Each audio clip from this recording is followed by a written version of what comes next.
पहला बात, हम असेंबली इलेक्शन में नहीं फाइट कर रहे, हमको सीएम नहीं बनना है।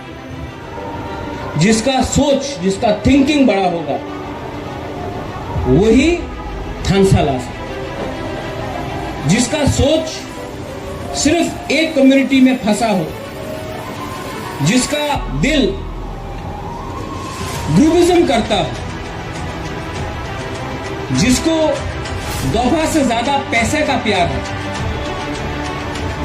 जिसको दफा से ज्यादा पोस्ट का प्यार है, वो तीपरासा सोसाइटी का भला नहीं कर सकता।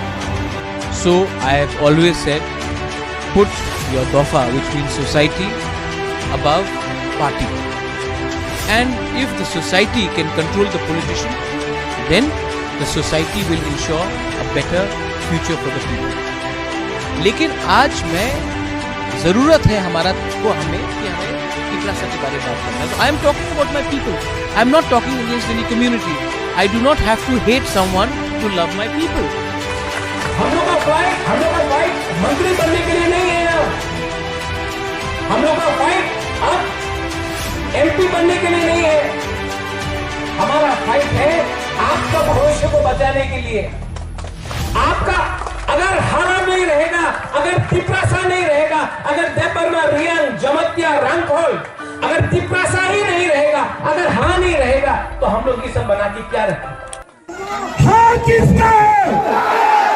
तो अधिकार किसका पहला होना चाहिए? खाली पुसाता अधिकार होना चाहिए। ये फाइट